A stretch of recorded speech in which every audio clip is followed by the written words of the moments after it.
Ko rin po kay Pastor Eric sa invitation na ibinigay po niya sa atin para po makapag-ministry po sa inyong harapan ngayon. So, if you have your Bibles with you, please turn with me in the book of Matthew chapter 1. Dito po yung ating teksto po sa umaga pong ito. Matthew chapter 1 verse 23. At ang title po ng ating pag-aaral ngayon ay pinamagatan po nating Emmanuel, God with us. Magsitayo po tayong lahat as we read the Holy Scripture in the book of Matthew chapter 1 verse 23. I'll be reading from the King James Version of the Bible.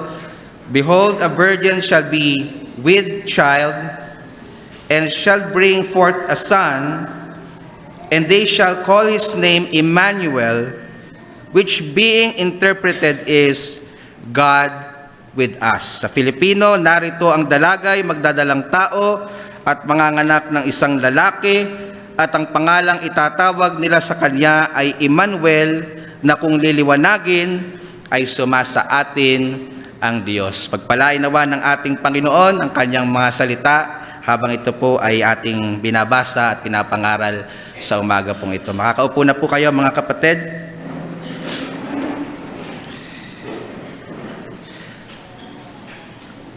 Sino po dito mga kapatid ang naranasan ng umattend sa isang birthday yan o birthdays celebration kung saan hindi nyo po ka-close o hindi nyo po personal na kilala ang may birthday? Meron na po dito naka-experience po nun? Yung tipong naimbita ka lang o kaya nasabit ka lang nung mayroong may kakilala sa birthday pero hindi nyo po personally kilala yung nagba-birthday. Hindi po ba awkward yung situation o kaya po ay medyo may ilang po tayo habang nandun po tayo sa celebration? Unang-una, hindi po natin alam kung sino yung birthday o may birthday kaya hindi po natin alam kung sino yung ating babatiin. O kaya naman kung nahalata ninyo kung sino yung may birthday, naiilang kayong batiin siya o naiilang kayong mag-cruise yung inyong mga landas kasi baka matanong niya, have we met before? Paano tayo nagkakilala o bakit ka naririto? So hindi natin alam yung ating isasagot. Pangalawa, hindi nyo po alam kung ano yung bibilhin yung regalo. Hindi nyo alam kung ano ang kanyang paboritong kulay, ano yung brand ng kanyang pabango, o ano yung kanyang interest. At habang nagbibigay po ang mga tao ng kanilang mga matatamis na mensahe, kagaya po ng madalas nating nakikita sa isang organized na birthday celebration, ina-appreciate nila yung mga magagandang katangian ng mayroong birthday, ikaw ay naroon sa isang sulok, nasisiyahan ka na sa kapirasong balat ng lechon. Naalala ko na naman, Sir Eric, yung lechon nung ano. Na doon ka na, ninanamnam mo ang kapirasong balat ng lechon, mayroong konting fruit salad, at ini-imagine mo na kung paano ka didiskarte para makapag-sharon mamaya. Wala kang interest doon sa pinag-uusapang may birthday. Hindi mo sila pinapakialaman kasi hindi mo naman talaga siya kilala, at saka hindi mo naman talaga alam kung bakit siya mahalaga sa iba. Alam niyo po mga minamahal, ganyan po ang senaryo sa maraming tao sa tuwing sasapit po ang araw ng Kapaskuhan. Bagamat wala po talagang nakakaalam ng tunay na eksaktong araw ng kapanganakan ng Panginoong Hesus, may mga Bible scholar na nagsasabi na ito ngay nangyari noong Desyembre, may mga nagsasabi noong January, may nagsasabi noong March, hindi na po natin didiscuss kung ano po ang pinakamalapit. Pero isa po ang klaro po sa atin mga minamahal, na kaya po merong ganitong season, kaya po merong ganitong celebration ay sapagkat minsan ipinanganak ang anak ng Diyos sa sanlibutan. Yan po ang klaro sa atin po lahat. Yun nga lang po mga kapatid, maraming nagse-celebrate ng Christmas nang hindi po kilala ang Christ ng Christmas.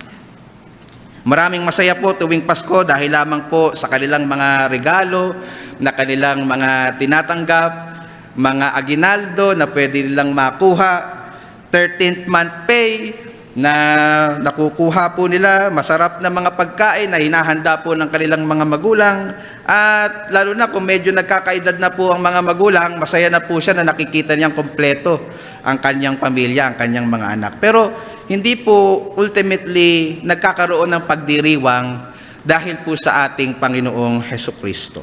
Now, hindi ko po minamasama, mga kapatid, yung mga bagay na binanggit ko po, hindi po yan masama sa kanilang sarili, ngunit hindi po ito ang dahilan kung bakit po merong araw ng Kapaskuhan. Hindi po ito ang dahilan kung bakit po dapat tayo magdiwang. Ngunit ang malungkot, maraming mga tao, kahit na po ang mga Kristiyano na gaya po natin, ay nakakalimot kung sino po ba talaga ang pinagdiriwang sa araw ng Pasko at kung bakit po talaga ito pinagdiriwang, hindi lamang po tuwing December 25, kundi habang tayo po ay nabubuhay sa sanlibutan pong ito. Kaya naman po mga kapatid, ang goal ko po sa aking pangangaral ngayon sa umagang ito ay ipaalala po sa atin, kung hindi naman po ay ipaalam po sa atin kung sino po ba talaga ang Kristo at ano po ba ang kanyang ginawa na karapat-dapat po nating i-celebrate. Dalawa lang pong punto mga kapatid ang gusto ko pong iwan sa inyo na pwede po nating maging gabay upang masundan niyo po ako dito po sa ating pangangaral. Yung una pong punto na gusto ko pong ipaliwanag sa inyo ay pinamagatan kong the natures of Christ. The natures of Christ.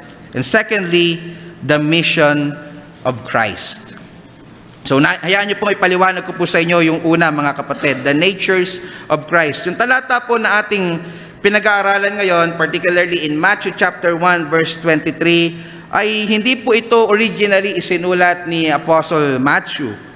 Ito po ay quotation from the Old Testament, particularly in Isaiah chapter 7 verse 14.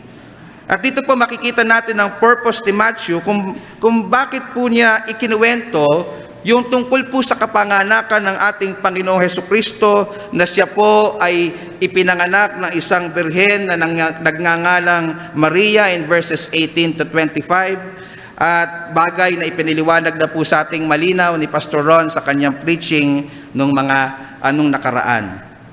So ang layunin po sa pagkasulat ni Mateo ng kasaysayan ng kapanganakan ng ating Panginoong Hesus ay upang ipakita sa kanyang mga mambabasa na si Jesus nga na ipinanganak sa Bethlehem ay ang matagal na nilang hinihintay na Mesiyas. Malinaw po yan, doon po, sa itataas nyo lang po yung basa in verse 22, and I quote, Now all these things, or now all this was done pertaining to the virgin birth of Jesus Christ, that it might be fulfilled, which was spoken of the Lord by the prophet.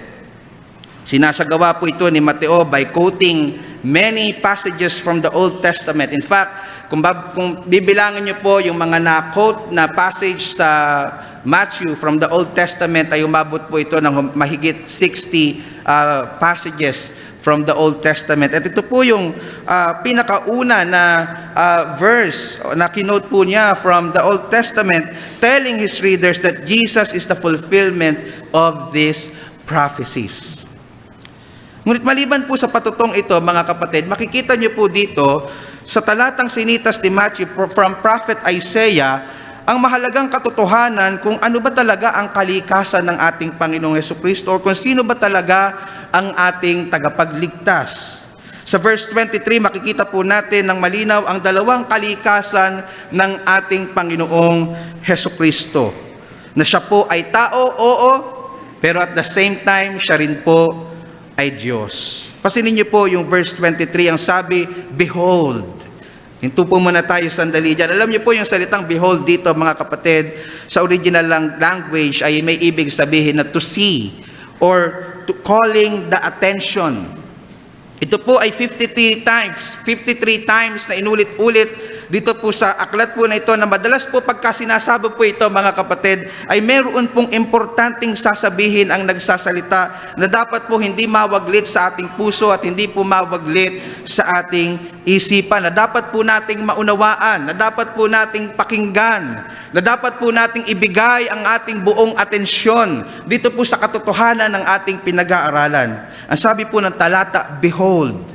And if you will check or if you will study this word, mga kapatid, ito po ay nasa imperative mood.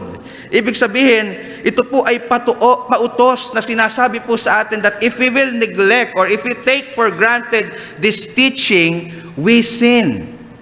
Tayo po ay nagkakasala sa ating Panginoon. For God commanded us to behold or to give our full attention to this very, very important truth. So what is this important truth, mga minamahal? Ang sabi sa talata, a virgin shall be with child and shall bring forth a son. Hinto po muna tayo doon ulit, mga kapatid. Dito, malinaw, mga minamahal, na ipinapakita ni Isaiah na kino-quote ni Matthew na ang Mesiyas, ang ating Panginoong Hesukristo ay tunay na naging tao. Siya po ay ipinanganak ng isang tao bilang isang tao. Again, ang sabi ng talata, a virgin shall be with child and shall bring forth a son. Ang katotohanan pong iyan ay hindi po maikakaila sa banal na kasulatan.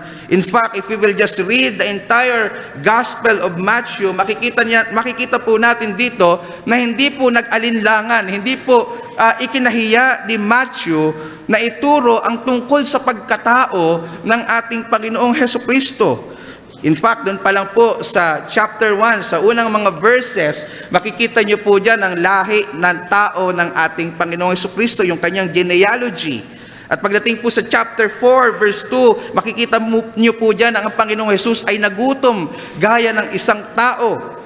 In chapter 4, verse 3, makikita niyo po dyan ang Panginoong Jesus ay tinukso gaya ng isang tao. In chapter 8, verse 27, natulog po siya gaya ng isang tao. In chapter 27, siya ay nasaktan, nasugatan, nagdugo, at namatay gaya ng isang tao. Lahat po ng katangian ng isang tao, maliban po sa kasalanan, ay taglay-taglay ng ating Panginoong Hesukristo.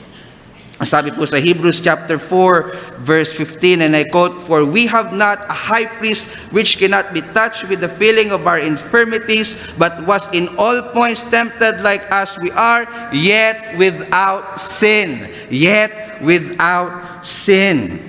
And that's the very significance of the virgin birth of Jesus Christ in our text. Hindi ni-represent ng sinful Adam si Jesus Christ sapagkat hindi siya ipinanganak sa pamamagitan ng isang taong ama. Siya ay ipinanganak ng isang birheng si Maria bilang new Adam na hindi nabahira ng kahit kaunti, kahit gatiting na kasalanan. He is the Holy One, ang sabi ng Luke chapter 1. Now, gaya ng nadiin po sa atin ni Pastor Eric noong nakaraang sermon, this doesn't mean na wala pong kasalanan si Virgin Mary. Gaya ng paniniwala po ng iba. Sapagkat siya po mismo ang nagsabi in Luke chapter 1 verse 47 na siya rin po mismo ay nangangailangan ng tagapagligtas. Kung wala po siyang kasalanan, hindi niya na kailangan ng tagapagligtas. So hindi po sinabi sa atin ng banal na kasulatan kung paano po nangyari na isang makasalanang si Maria ay nagbunga ng isang banal na anak. Ngunit isa po ang klaro sa atin. Si Jesus, bagamat nagkatawang tao, ay hindi kailanman nagkasala, therefore siya po ang karapat-dapat na manunubos. Wala na pong iba. Si Jesus lamang ang karapat-dapat na manunubos. Ngunit hindi lang po diyan nagtatapos yung pagpapakilala ni Isaiah na sinitas ni Matthew kung sino ang Mesiyas.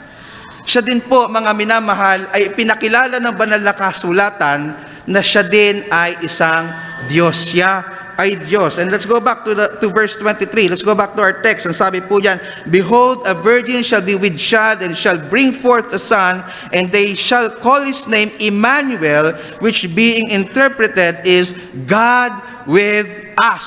God with us. Sa talata po ito, ang Panginoong Hesukristo, makikita po natin na ipinangalanan po siya bilang isang Emmanuel. At yung Emmanuel po na ito ay isang terminong Hebreo na may ibig sabihin po na sumasa atin o kasama natin ang Diyos. God is with us. And please note, mga minamahal, hindi po sinabi ng talata that man with us. Ang sabi sa talata, God with us. Theos met, Heimon, God with us. In fact, sa context in Isaiah chapter 7 verse 14, kung tatalon kayo ng ilang mga kabanata, ang mismong si Propeta Isaias na nagsabi po nito ay kinikilala rin po na ang Mesiyas, ang anak ng Diyos, ay tunay na Diyos. Ang sabi po sa Isaiah chapter 9 and the verse is 6, and I quote, "For unto us a child is born, unto us a son is given, and the government shall be upon his shoulder, and his name shall be called Wonderful Counselor, the Mighty God, the Everlasting Father, the Prince of Peace." End of quote. Ibig sabihin, mga kapatid, bagamat ang Panginoong Jesus ay nagkatawang tao, hindi siya kailanman huminto bilang isang Diyos. Siya po ay patuloy na umiiral bilang isang Diyos. Siya po ay Diyos bago pa po lalangin ang sanlibutan, according to John chapter 1 verse 1 and Philippians chapter 2 verse 6. Ngunit hindi po niya hinubad ang kanyang pagka-Diyos kahit po siya ay nagkatawang tao. Nananatili sa kanya ang kanyang pagiging Diyos habang siya po ay nagkatawang tao. Kaya naman po sa anyong tao, siya po ay nakakaalam pa rin ng lahat ng bagay in Matthew chapter 16 verse 21, na sa lahat ng dako in Matthew 18 verse 20, makapangyarihan sa lahat in Matthew 8 verses 26 to 27, sobereno sa lahat in Matthew 28 verse 18, eternal John chapter 1 verse 1, at manlilikha Colossians chapter 1 verse 16. Wala pong nabawas na kahit anong attribute sa ating Panginoon Diyos nung siya po ay nagkatawang tao. Sabi ni Apostle Paul, kahit siya po ay nasaan yung tao, in Him all the fullness of God was pleased to dwell. Colossians chapter 1 verse 16. For He is the radiance of the glory of God and the exact imprint of His nature. Hebrews chapter 1 verse 3. At maganda po yung na-capture ng ating hinabit na Christmas hymn kanina ni Charles Wesley. Nakuha po niya yung atin pong pinapaliwanag po dito, at napakalinaw po ang sinabi po sa hymno. Ang sabi, and I quote, "Veiled in flesh, the Godhead see, hail the incarnate deity, pleased as man with men to dwell, Jesus our Emmanuel." At ang katotohanan po ito ay malinaw ding inarticulate dun po sa tinatawag na Chalcedonian Creed na nagawa noong AD 451. Napakatagal na po itong pananampalataya ng mga Kristiyano na kung paano po nila ito pinapaniwalaan nung araw, ay gayon din po natin siya dapat pinapaniwalaan hanggang sa mga oras po na ito. Hayaan niyo pong basahin ko po itong Chalcedonian Creed. Medyo mahaba lang siya, mga kapatid, pero mamaya ay isa-summarize natin. Ang sabi po dito, Chalcedonian Creed, AD 451, "We then, following the Holy Fathers, all with one consent, teach men to confess one and the same Son, our Lord Jesus Christ, the same perfect in Godhead and also perfect in manhood, truly God and truly man, of a reasonable soul and body, consubstantial with us according to the manhood, in all things like unto us without sin, begotten before all ages of the Father according to the Godhead, and in these latter days for us and for our salvation, born of the Virgin Mary, the Mother of God, according to the manhood, one and the same Christ, Son, Lord, only begotten, to be acknowledged in two natures, inconfusedly, unchangeably, indivisibly, inseparably, the distinction of natures being by no means taken away by the union, but rather the property of each nature being preserved and concurring in one person and one subsistence, not parted or divided into two persons, but one, the same Son and only begotten, God the Word, the Lord Jesus Christ, as the prophets from the beginning have declared concerning Him, and the Lord Jesus Christ Himself taught us, and the creed of the Holy Fathers has handed down to us. End of quote.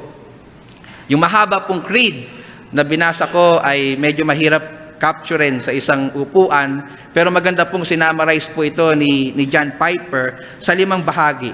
Number 1, Jesus has two natures.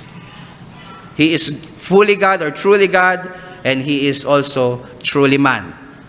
Number 2, each nature is full and complete. Ibig sabihin, mga minamahal, siya po ay lahat po ng katangian ng tao maliban sa kasalanan ay taglay-taglay ng Panginoong Hesus. At the same time, lahat po ng katangian ng Diyos, wala pong nabawas, ay taglay-taglay din ng ating Panginoong Hesus. Number 3, each nature remains distinct. Ito po yung mystery. Hindi po naging superhuman ang pagiging tao ni Jesus at hindi naman po nanghina ang pagiging Diyos ni Jesus nung siya po ay nagkatawang tao. Nananatiling distinct ang kanyang nature bilang tao at ang kanyang Diyos, pero sila ay nagkaroon ng pag-iisa. Paano po yun nangyari? We don't know. That's one of the mysteries of Christianity, like the doctrine of the Trinity. Pero iyan po ang malinaw na tinuturo ng banal na kasulatan. Each nature remains distinct. Number 4, Christ is only one person. Hindi po dalawa ang persona ng Mesiyas. Isa lang po, ang dalawa lang po sa Kanya ay ang Kanyang natures. Things that are truly, lastly, things that are true of only one nature are nonetheless true of the person of Christ. Now, mga minamahal, maaaring nagtatanong po ang ilan sa inyo, why I spend too much of my time in this sermon discussing about this doctrine about who Christ is? Why spend too much time? Ganun ba ito kahalaga? You know what, dear brethren, this doctrine has an eternal value. Kaya makinig po kayong mabuti. Kung mamamali po kayo ng pagkakaunawa kung sino ang Panginoong Hesus, ang nakasalalay po dito ay ang kaligtasan ng iyong kaisa-isa at mahal na kaluluwa. So if you love your soul, listen to me. If you will not believe that Jesus Christ is God, you will die in your sins. Ang sabi ni Apostle John. And if you will not believe that Jesus Christ is truly man, according to 1 John, you will believe the teaching of the Antichrist. And that will damn your soul in hell forever. So this is a very, very important doctrine, mga minamahal. Mamali ka na po ng mapapangasawa mo. Mamali ka na po na kung saan mo i-invest ang iyong pera. Mamali ka na po sa lahat ng bagay, pero huwag ka lang mamamali sa pagkakakilala mo sa Panginoong Hesus. Sapagkat nakasalalay po dito ang kaligtasan ng iyong kaluluwa. At hindi po sapat na kilala mo lang siya sa pangalan. Hindi lang sapat na kilala mo lang ang pangalang Jesus. Dapat talagang nakikilala mo siya at nauunawaan mo kung sino siya. And you see to it that your understanding of Jesus, of who Jesus is according to the Holy Scripture. Kung ano po talaga ang tinuturo ng banal na kasulatan, hindi sa kung kanino walang narinig, hindi kung sa ano yung nabasa mo sa Facebook, but kung ano ang tinuturo ng banal na kasulatan. Kapatid, hindi ka maililigtas ng Jesus na tao lang, na propeta lang. Hindi ka maliligtas ng Jesus na promoted angel lang o ng isang maliit na Diyos na lilikha lang ng Ama.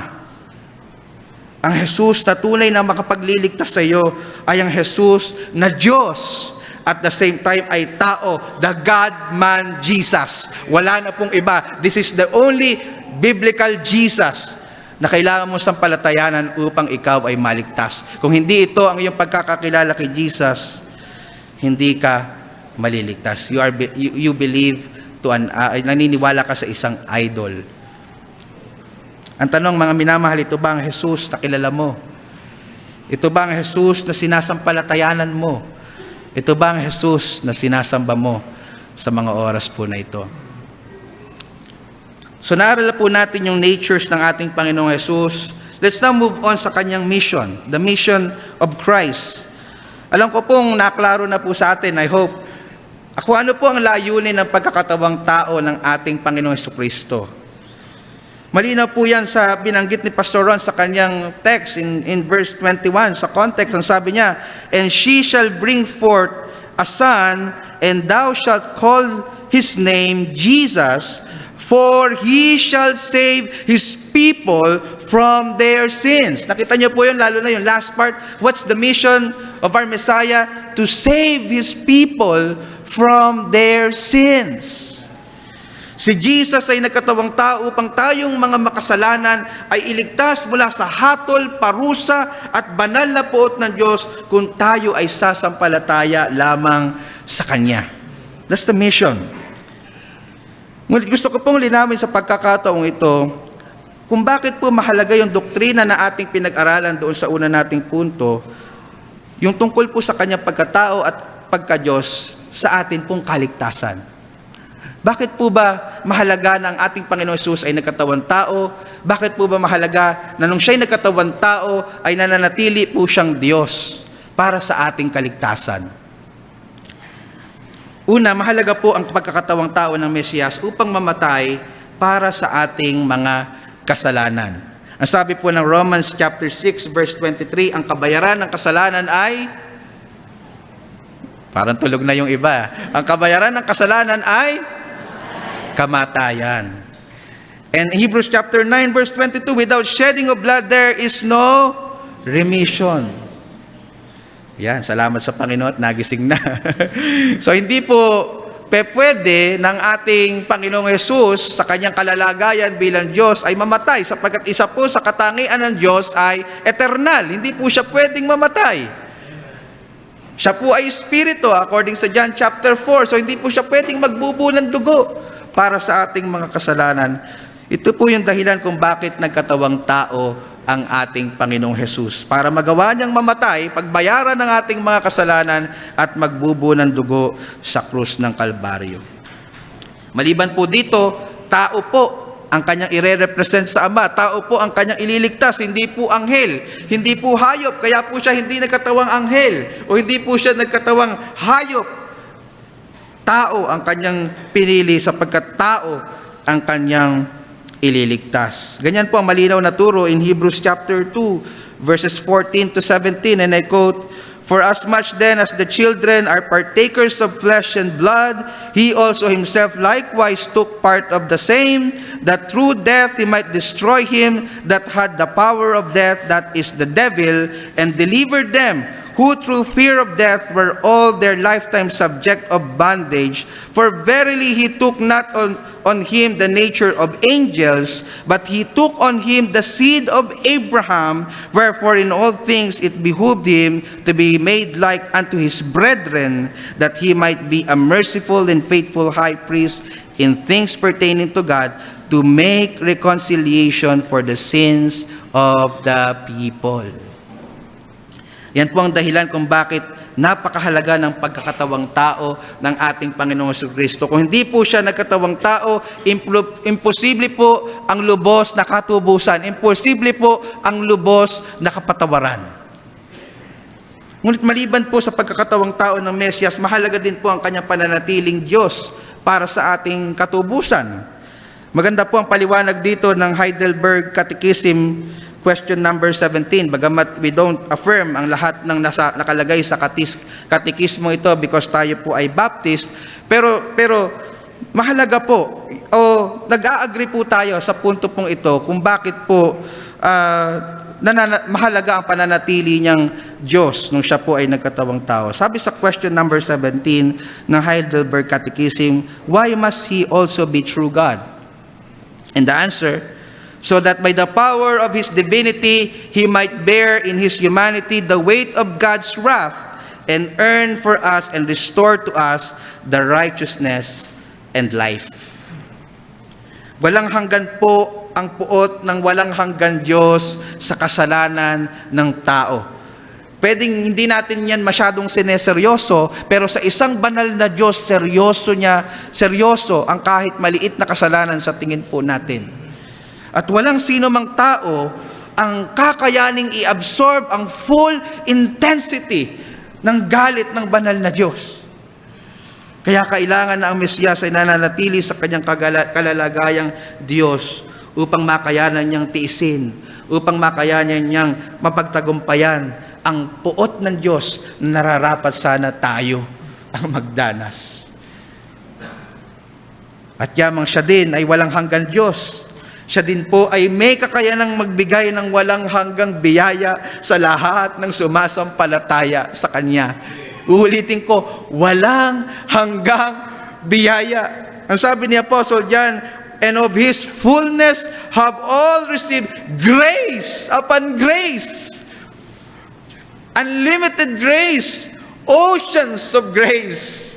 Bottomless grace, if you will. Ganyan po dinescribe ang biyaya na tatanggapin ng lahat ng sumasampalataya sa anak ng Diyos. So kapatid, hindi ko po alam kung kamusta po ang inyong faith o kamusta po ang inyong spiritual life bago kayo pumunta dito. Hindi ko naman po kayo kilala at hindi ko naman alam ang mga nangyayari sa mga personal niyong buhay. Pero maaaring pumunta ka dito na basag ka. Maaaring pumunta ka dito na nangihina ka spiritually dahil marahil marami kang pagkukulang na nagawa sa Diyos. Dahil hindi ka na madalas nakakapanalangin dahil busy ka sa maraming mga bagay. Hindi ka na madalas nakakapag-meditate ng Word of God dahil busy ka sa kakatrabaho. At marami ka ng pagkukulang sa ministry. At yan ang dahilan kung bakit ka lulugo-lugo at nakukonsensya ka at nalulungkot ka sa harapan ng Diyos. Maaring ikaw ay nagkakasala sa Diyos. Maaring bago ka pumunta dito, bago kayo pumunta dito, na kainyong pamilya, bago magsimba, nagkagalit-galit muna kayo sa inyong mga tahanan dahil napakababagal gumayak ng inyong mga anak. At nagalit ka ng husto at nakapagsalita ka ng mga salita na hindi po dapat bitawan. Maaring nakapanood ka ng mga panuoring hindi mo dapat panoorin. Madali na po kasi lahat ngayon sa Facebook, isang swipe lang, wala namang nakakakita. Wala naman si Mrs. Minsan tatalikod ka pa, di ba? Para lang hindi makita yung iyong mga pinapanood. O kaya naman nakapandaya ka ng iyong kapwa para lang kumita ng konting pera. Na siyang dahilan, pupunta pa ba ako sa church para sumamba? Gayong ako'y napakarumi. Ngayong ako'y napakamakasalanan. Gayong ako'y hindi karapat-dapat. O mga kapatid, maganda po na nararamdaman nyo yung ganong pagkalungkot at pagkabagabag sa inyong mga puso. Pero gusto kitang i-encourage, huwag kang manatili doon. Bumalik ka sa Ebanghelyo ni Kristo. Bumalik ka kay Kristo na nagbibigay ng saganang biyaya sa lahat ng lumalapit sa Kanya. At doon ka humugot ng lakas. Doon ka humugot ng encouragement. Doon ka humugot ng panibagong pag-asa upang ikaw ay makapagpatuloy sa iyong pananampalataya. Hindi po minsan ninyong naririnig that our God is a God or the God of second chances. Grace upon grace. Tatandaan niyo po, mga kapatid, sa isang Diyos na walang hanggan, kaya din niyang magbigay ng biyayang walang hanggan sa mga taong lumalapit sa Kanya ng may basag na puso at mayroong tunay na pananampalataya. Binata lahat ng kordero ng Diyos ang hatol, parusa, puot na nararapat po sa atin upang tayo ay ligtas, upang tayo ay ipawalang sala, upang tayo, bagamat hindi karapat-dapat, ay ituring ng mga anak.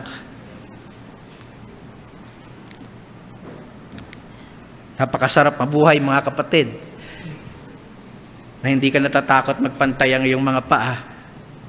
Hindi ka matatakot na ano man ang mangyari sa iyo, sapagkat alam mo, ikaw ay sa Diyos. Pero meron pa, mga kapatid, hindi lang tayo ililigtas ng Diyos mula sa penalty ng ating mga kasalanan. Maliban po sa kaligtasan mula sa puot at hatol ng Diyos na nararanasan po natin kung tayo po sumampalataya, na ang lahat po ng pagpapalang kaakibat nito, mga minamahal, ay tinatanggap po natin at patuloy pa nating tatanggapin. Ang sabi po ni William Hendrickson, one cannot be saved from something without also being saved for something. True happiness, the peace of God that transcends all understanding. Mga kapatid, nung minemeditate ko ito, naalala ko si Pastor Eric na nag-share sa amin nung Christmas party ng school. Sabi ko, napakabigat ng pinagdadaanan ni Sir kung naiintindihan nyo lang yung kanyang situation sa kanyang physical condition. Pero alam nyo, ang nakita ko kay Pastor Eric during that time ay hindi po hopelessness. Hindi po yung kawawa naman ako, paano na kami. Hindi po. Nakuha pa niyang mag-encourage, nakuha pa niyang magpasaya ng iba, nakuha pa niyang maging masaya. Hindi po dahil kay Pastor Eric yon. Yun po ay dahil sa biyaya na tinanggap niya buhat sa Diyos. At yan din po ay pwede nating maranasan kung reality sa atin, yung biyaya na ito na tinanggap po natin sa Kanya. Again, the peace of God that transcends all understanding, freedom, joy unspeakable and full of glory, answered prayers, effective witness bearing, assurance of salvation, etc. I can add more to this, pero ito po ay sapat upang maging masaya po tayo, hindi lang tuwing araw ng Pasko, kundi habang panahon na ikaw ay nabubuhay. Kung naiintindihan mo lang ang biyaya na tinanggap mo ngayon kay Jesus, meron ka palaging dahilan upang maging masaya. Minsan po kasi mga minamahal, kahit Kristiyano na tayo, nakakalimot pa rin tayo. Amen? Sinasama ko po ang aking sarili. Nakakalimot po tayo. At madalas, sinahanap po natin ang ating kaligayahan sa mga material na bagay kaysa sa mga bagay na meron tayo na pang-eternal. Amen po ba? At napakahalaga pong paalala ito, mga kapatid. Minsan kasi mas binibilang pa natin yung mga material na bagay na wala tayo kaysa sa mga eternal na bagay na meron na tayo dahil kay Kristo. How about this? Kaysa maghanap ka ng wala, magbulay ka sa mga bagay na meron ka na hindi na maiaalis sa'yo. Na-try nyo na po ba yun? Kaysa maghanap ka, iisa lang ang hamon, dapat dalawa, hindi kasya sa amin to. Kulang ang sobre, magtatago na lang ako sa iba. No? Bakit hindi mo na lang i-appreciate yung biyaya ng Diyos? After all, yan naman po ang pinaka-reason kung bakit mayroong celebration. Simulan mo dito sa katotohanan ng ating pinag-aaralan. Na ngayon, dahil kay Kristo, kasama natin ang Diyos. God with us. Nag-iisa ka o kulang yung pamilya mo, mamayang Noche Buena, alalahanin mo, God with us. May mabigat ka pinagdadaanan, wala kang pera, baong ka sa utang, nagka-13 month ka nga, parang dumaan lang sa kamay mo, tapos bukas, nagpaplano ka na kung saan ka pupunta dahil gusto mong taguan ng mga inaanak mo. Financial difficulties. But remember, God is with us. Nariband na ang lahat. Ikaw na lang ang hindi. Meron pa po bang di nariband dito? Minsan kasi, pag di babae, yan pa yung nariband na si kumare. Ako na lang ang hindi. Minsan pati yun, kinalulungkot pa natin Kahit di ka nariband, God is with you. God is with us. Amen po ba? Kung hindi naman ligtas yung mga nariband na yon, makukulit din nyo sa impyerno. Biro lang po. Maging masaya kayo sa iba. Pag-pray nyo po yung mga kumari nyo na nariband. Huwag po kayong bitter. Masama yun, tatanda po kayo lahat. Tatanda po tayo agad. So kahit di ka nariband, kasama mo ang Diyos. Amen. Nag-break kayo ng jowa mo. Sabi nila, malamig ang Pasko mo. O kaya naman, ilang Pasko na, wala ka pa rin jowa. Huwag kang malungkot. Kasama mo ang Diyos. In fact, hindi mo kakulangan kung wala kang jowa. Ikaw ay kompleto dahil kay Kristo. May malubha kang karamdaman, di mo alam kung hanggang kailan ka natatagal. Alalahanin mo. Kasama mo ang Diyos. Yea, though I walk through the valley of the shadow of death, I will fear no evil, for thou art with me. Thy rod and thy staff, they comfort me. Kahit anong mangyari sa buhay natin, kahit hindi lahat umayon sa plano po natin, kahit po sa mga difficult situations ng ating buhay, hindi mo lang kasama ang Diyos sa mga time na ikaw ay masasaya. Kasama mo ang Diyos kahit ikaw ay nasa malulungkot na panahon ng iyong buhay. Kasama mo ang Diyos kahit ikaw ay nasa bingit ng kamatayan. Hindi po siya gaya ng isang peking kaibigan na nandiyan lang kapag masaya ang okasyon. Siya ay naririyan kahit malungkot ang sitwasyon. Kasama natin ang Diyos, mga kapatid. Dahil kay Jesus, wala nang panahon na mag-iisa ka. Ang tanong, kapatid, kilala mo na ba siyang tunay? Siya ba talaga ang dahilan kung bakit ka masaya ngayon? Sa Kanya ka lang ba talaga humuhugot ng lakas, pag-asa, kapayapaan at kaligayahan? Hindi lang sa season na ito, kundi sa mga araw na darating. Kapatid, tulay ka na bang nagtiwala sa Panginoong Hesus? God bless you po and Merry Christmas po sa ating lahat.